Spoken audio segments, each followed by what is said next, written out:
नमस्कार, मैं हूं आकाश वर्मा और आप देख रहे हैं हमारा खास कार्यक्रम बड़ी बहस। बड़ी बहस में हम अक्सर कई मुद्दों को उठाते हैं, लेकिन आज जिस मुद्दे को मैं उठाने जा रहा हूं सबसे पहले उसकी जानकारी आप तक पहुंचा दूं।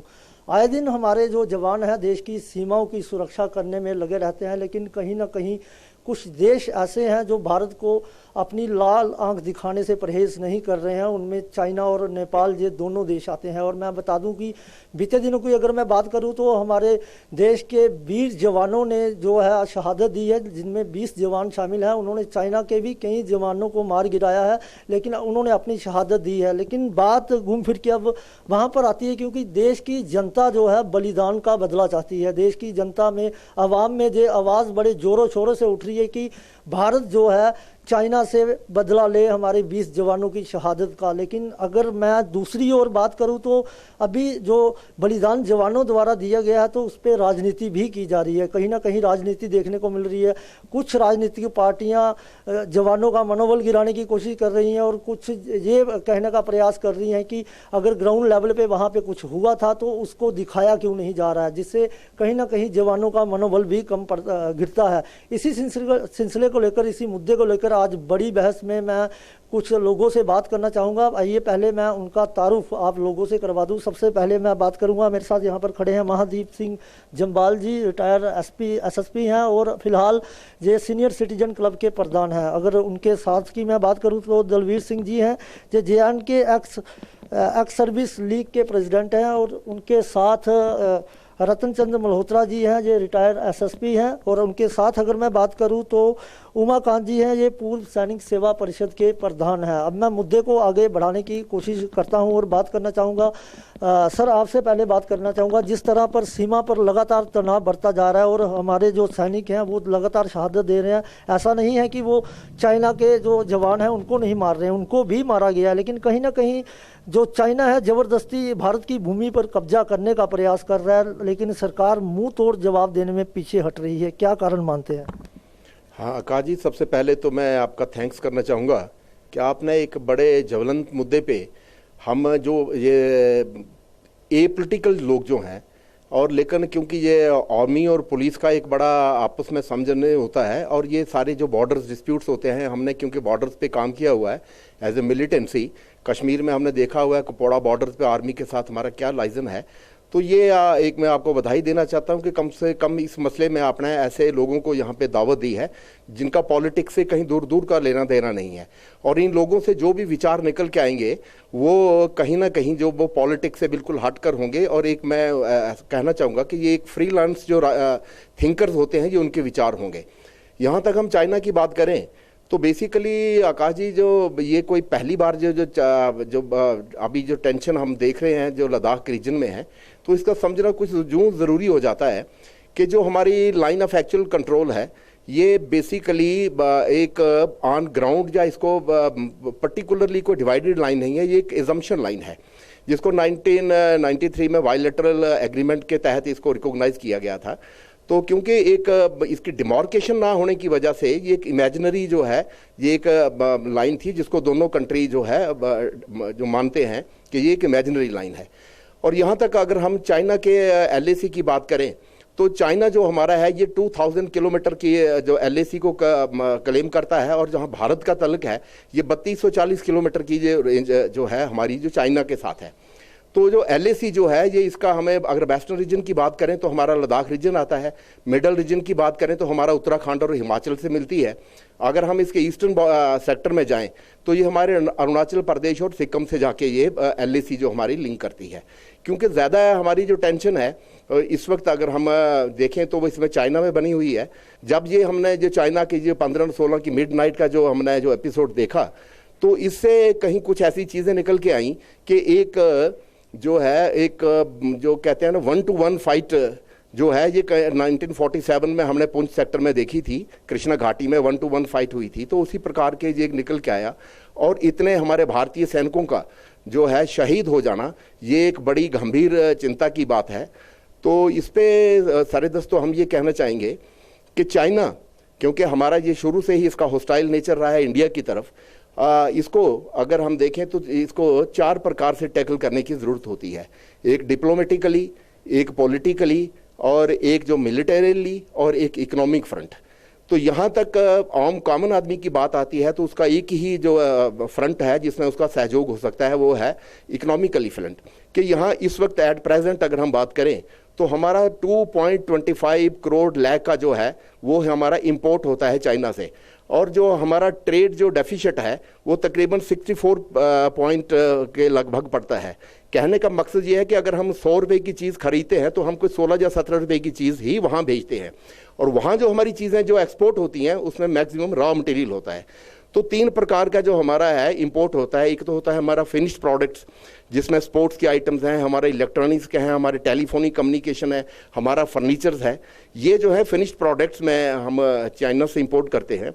दूसरा, अगर हम भारत की बात करें तो ऐसा नहीं हम कह सकते कि भारत में कुछ पैदा ही नहीं होता, लेकिन जो चीज़ें हम यहाँ बनाते हैं उसमें 50% ऐसा कंपोनेंट हम तैयार करते हैं जिसका जो कंपोनेंट है वो हम चाइना से एक्सपोर्ट करते हैं। तो ये दूसरा लेवल है। तीसरा है, जितना भी मैन्युफैक्चरिंग सेक्टर में हमारा जो मशीनरी इन्वॉल्व होती है ये लो कॉस्ट मशीनरी होती है जिसको भी मैक्सिमम हम चाइना से इंपोर्ट करते हैं। तो यकदम ये कहना कि हम चाइना के प्रोडक्ट का जो है इमीडिएटली बंद कर दें, मैं ये समझता हूँ, मेरी ये इंडिपेंडेंट राय रहेगी कि ये it is not a possible. 2.25 crore lakh की अगर हम इंपोर्ट करते हैं तो इसको वन टाइम जो है ये बंद करना बड़ा मुश्किल होता है। लेकिन इसमें हम ये कह सकते हैं जो हमारे फिनिश प्रोडक्ट हैं और जो है अनवांटेड प्रोजेक्ट्स जो चीज़ें होती हैं, जैसे हम फर्नीचर है, हमारे मोबाइल्स हैं, हमारे खिलौने हैं, हमारे प्लास्टिक चीज़ें हैं और बहुत सी चीज़ें हैं, इनको हम इमीडिएटली जो है बैन कर सकते हैं। बाकी जो सेकंड इसका जो चीज़ें हैं उसमें इंडिया को जो है, जैसे मेक इन इंडिया हमारे माननीय प्रधानमंत्री जी का एक बहुत बड़ा मिशन है, उसमें थोड़ा सा बूस्ट करने की ज़रूरत है ताकि जो चाइना से हम जो कंपोनेंट यहाँ लाते हैं वो इंडिया में अगर मैन्युफैक्चर होता है तो ये एक दूसरा उसको जो है चाइना की इकॉनमी को दिखाने के लिए एक बहुत बड़ा ये एक प्लेटफार्म होता है। तो जिस तरह से इन्होंने बताया कि जो एकदम से चाइना का जो सामान है उसे जहाँ पर लाना और बेचना बंद नहीं किया जा सकता, मैं फिर भी चाइना जैसे देश को कहना चाहूँगा कि अब 1962 का भारत नहीं है, अब ये 2020 का भारत है और हमारे सैन्य शक्ति को चाइना कम नहीं आंके, क्योंकि हमारे जो जवान हैं जो देश की सीमा पर खड़े हैं वो दुश्मन का मुंह तोड़ जवाब दे सकते हैं। जी दलवीर जी, आपसे बात करना चाहूँगा, आप सेना से जुड़े हुए हैं। जिस तरह से अभी मांग उठ रही है, पूरा भारतवर्ष कह रहा है कि हमारे 20 जवानों को शहीद किया गया है, उनकी शहादत का बदला लेना चाहिए, तो एज ए सैन्य अधिकारी होने के नाते आप क्या कहना चाहेंगे?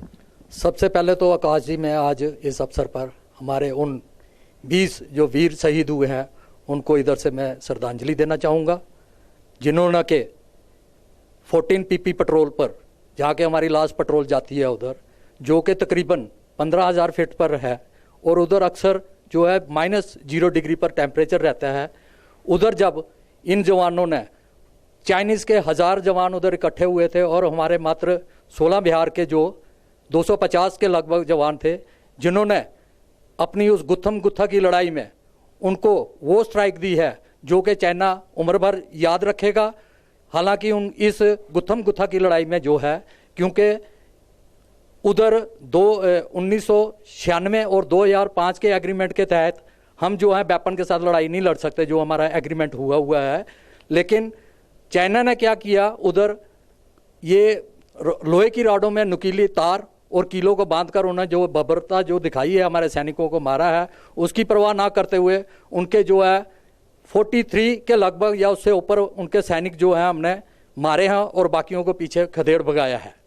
बाकी इसमें मैं यह जानना चाहूँगा कि हमारी भारतीय सरकार को, जिन्होंने के चाइना ने हमारे साथ ये खुला जो 1996 का हमारा उनके साथ एग्रीमेंट है, 2005 का, उसका उल्लंघन किया है, इसके लिए हमें इंटरनेशनल कोर्ट जस्टिस में जाना चाहिए और अपना केस दायर करवाना चाहिए।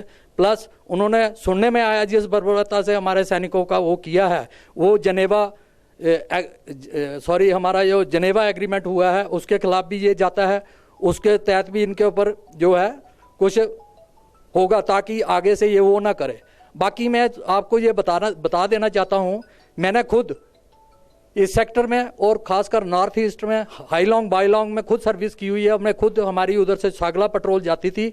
ये इतने कोई साहसी वीर नहीं है चाइनीज़, ये मैं खुद देखा हुआ है प्रैक्टिकली। ये इंडियन को देखते ही भाग जाते हैं, लेकिन उनका जो सुनने में आ रही है, उनका एक जो जर्नल था उसकी स्ट्रेटेजी है अपना हायर रैंक अचीव करने के लिए। एक तरफ तो उधर मीटिंग चल रही थी, फ्लैग मीटिंग जनरल लेवल्स की, दूसरी साइड उन्होंने प्लानिंग करके, प्री प्लानिंग करके हमारे जो सैनिकों को है उनके साथ ये बर्बरता उन्होंने दिखाई है। फिर भी मैं सैल्यूट करूंगा उन हमारे जवानों को, उनकी शहरत को, उनकी शहादत को, जिन्होंने इतनी कम नफरी होते हुए भी इतने हाइट पर, इतने उधर की मतलब सांस लेना भी मुश्किल होता है, उन्होंने उनको जिस प्रकार से मारा है। और अभी भी बाकी मैं यही इंडियन गवर्नमेंट से कहना चाहूँगा कि हमें क्या करना चाहिए इसमें, खासकर सैन्य उच्च अधिकारी हैं जो हमारे सेना प्रमुख हैं, उनसे भी अपील करना चाहूँगा और CSD साहब से भी करना चाहूँगा कि अभी हमें हमारी दो तरफ की टेक्निक्स होती है आर्मी में, डिफेंस और ऑफेंस। आज तक हम जो इंडियन है, सिर्फ जो इंडियन आर्मी है डिफेंस टेक्निक को ही वो मान्यता देती है, लेकिन अभी नहीं, अभी हमें ऑफेंसिव होना पड़ेगा, हमें ऑफेंसिव रोल करना चाहिए ताकि उन जो हमारे ऐसे वीर हैं जिन्हें 62 से लेके आज तक कुर्बानियाँ देते आए हैं, और कुर्बानियाँ तो देना ही पड़ेंगी हमें अगर अपनी स्वतंत्रता बहाल रखनी है। तो इसके लिए मैं अपनी भारत सरकार और प्लस आर्मी प्रमुख से भी कहना चाहता हूं, हम एक्स सर्विसमैन भी जिन्होंने के देश की सेवा की हुई है और करते रहे हैं और आज भी अपने आप को इस देश के लिए कुर्बान करने के लिए तैयार है, हमारे लिए कोई भी टास्क अगर वो देते हैं तो हम उसको बेखूबी अंजाम देंगे। जैसे कि अंग्रेजी में कहते हैं, once a soldier always a soldier. जय हिंद आकाश जी। तो जिस तरह से दलवीर जी ने कहा कि हमारी सैन्य शक्ति बहुत ज़्यादा सशक्त है दुश्मन को मुंह तोड़ जवाब देने के लिए, और होनी भी चाहिए, क्योंकि जिस तरह से इन्होंने बताया कि जो चाइनीज़ सैनिक हैं वो भारतीय सेना को देखकर ही भाग जाते हैं। वो इसलिए भागते हैं क्योंकि भारतीय सेना सक्षम है उनको मुंह तोड़ जवाब देने के लिए। जी सर, आपसे बात करना चाहूँगा, जिस तरह के हालात अभी सीमा पर बने हुए हैं, क्या मानते हैं कि किस तरह से इस मसले को हल किया जाए? क्या लड़ाई ही एक ऐसा माध्यम है जिससे इस मसले को हल करवाया जा सकता? जो गलवान का जो इंसिडेंट है, ये किसी जंग से कम नहीं है। जंग में हथियार इस्तेमाल करना ही सिर्फ जंग नहीं होता, तलवार भी हथियार होती है, भाला भी हथियार होता है। इसमें हथियार इस्तेमाल किए गए और एम्बुश करके सारा इंसिडेंट किया गया, लेकिन हम भारतीय फौज को मुबारक देते हैं और उन शहीदों को सलूट करते हैं जिन्होंने बड़ी ही बहादुरी के साथ उस एम्बुश का जवाब दिया और मुकाबला भी किया और उनके आदमियों को भी बंदी बनाया और एक मिसाल कायम कर दी कि हाथापाई की लड़ाई में भी फौज कम नहीं है। भारतीय फौज किसी दूसरी फौज से कम नहीं है, किसी को डरने की ज़रूरत नहीं है। चाइना की सिर्फ एक स्ट्रैटेजी है, वो माहौल क्रिएट करता है, जंग करने की उसकी हिम्मत नहीं है। आज तक कौन सी जंग लड़ी है उन्होंने?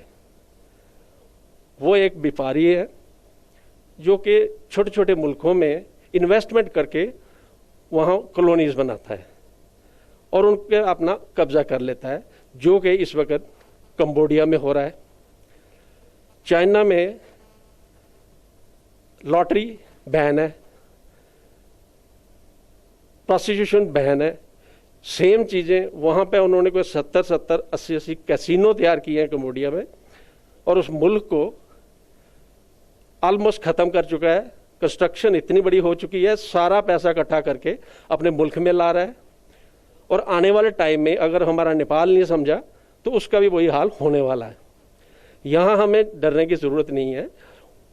कुछ हाइप ऐसी क्रिएट हुई है जिससे वो डरा हुआ है। रिसेंटली जो बॉर्डर पे इंफ्रास्ट्रक्चर डेवलपमेंट हुई है उससे घबराया हुआ है। वो उस एरिया को डोमिनेट करके अपना जो इन्वेस्टमेंट है उसकी, पाकिस्तान में सीपैक कॉरिडोर जो बनाया है वहाँ 2-3 डैम बना रहा है, वो उसका बहुत ज़्यादा पैसा लगा हुआ है। अगर इंडिया यहाँ अपना इंफ्रास्ट्रक्चर और ज़्यादा डबल कर लेता है, अपनी पोजीशन स्ट्रांग कर लेता है, चाइना उसका कुछ नहीं बिगाड़ सकता और हमारी फौज उनके ऊपर भारी पड़ेगी। भारतीय सेना में इतनी शक्ति तो जरूर है कि वो किसी भी देश की सेना को मुंह तोड़ जवाब दे सकती है, लेकिन जिस तरह की हरकत अभी फिलहाल चाइना ने की है वो बेहद शर्मनाक हरकत है। और जिस तरह से उन्होंने हमारे निहत्थे जवानों पर हमला कर उन्हें शहीद किया है, मैं ये नहीं कहता कि हमारे ही जवान शहीद हुए हैं, चाइना के भी बहुत से जवान मारे गए हैं और कईयों को भारतीय जवानों ने खदेड़ा भी है। लेकिन वहीं दूसरी ओर बात करूँ जी उमाकांत जी आपसे, तो ये चाइना लगभग पिछले कई वर्षों से इसी तरह की हरकतों को अंजाम देकर युद्ध को बढ़ावा दे रहा है। और अगर भारत की बात करें तो ये 2020 का भारत है, क्या माने अगर चाइना जंग चाहता है तो क्या उसकी हार जो है निश्चित है? मैं अभी इसी की तरफ आ रहा हूँ, बाकी काफ़ी डिस्कशन हो चुकी है, लेकिन इसके थोड़ा सा पीछे जाने की ज़रूरत है बैकग्राउंड में कि चाइना ने पहले क्या करता आया है। अब देखिए, सबसे पहले अक्साई चिन उसने ले लिया, कितना था 38,000 किलोमीटर, वो हमारे पास था जम्मू कश्मीर की बात करें तो, लेकिन वो छीन लिया उसने। छीन लिया, कोई लड़ाई नहीं की, कुछ नहीं की, हम लोगों ने ढील डाल रखी, पेट्रोलिंग नहीं की, तो उन्होंने उस इलाके पे कब्जा कर लिया। 38,000 किलोमीटर, ये आज़ादी के बाद की बात कर रहा हूँ। थोड़ा और आगे आते हैं, ये तो कोरोना आउटब्रेक, कोरोना से वो काफ़ी उसकी इमेज खराब हुई थी अपने देश में भी और बाहर वाले देशों में भी, जैसे अमेरिका उसके पीछे पड़ा हुआ था। तो अपने देश में नेशनलिज्म जो है वो ख़त्म हो रहा था। उनको नेशनलिज्म को दोबारा रिवाइव करने के लिए उसने ये पंगा किया, पंगा ही कह सकते हैं, अदरवाइज कोई वो हमारा एरिया लेने में इंटरेस्टेड नहीं है। लेकिन एक इंटरेस्ट था उसका जो अभी सामने नहीं आया, वो इंटरेस्ट ये था कि वहाँ हमारी डेवलपमेंट कुछ हुई है, हम एक रोड बना रहे हैं दुर्बुक से, आपने पता होगा आपको 250 किलोमीटर है वो दुर्बुक से निकलती हुई डीओबी जाती है। डीओबी हमारा एयर स्ट्रिप है, यहाँ से जहाज उड़ाए जाएंगे, फाइटर प्लेन्स वगैरह, तो उसको वो ख़त्म करना चाहता था, नंबर एक। दूसरा, वहाँ पे गालवन में एक पुल बन रहा है, उसकी अभी कंस्ट्रक्शन पूरी हो चुकी है, 2 दिन पहले ही हुई, वो नहीं बनने दे रहा था वो। ये 2 चीज़ें थी, उसकी वजह से चाइना ने ये जो है ये पंगा किया है। लेकिन इसका मुंह तोड़ जवाब देंगे, कोई दिक्कत नहीं। अभी फौज तो सक्षम है, लेकिन पॉलिटिकल विल चाहिए हमें। पॉलिटिकल विल होगा तो ही फौज कुछ कर पाएगी। अब देखते हैं, उम्मीद है।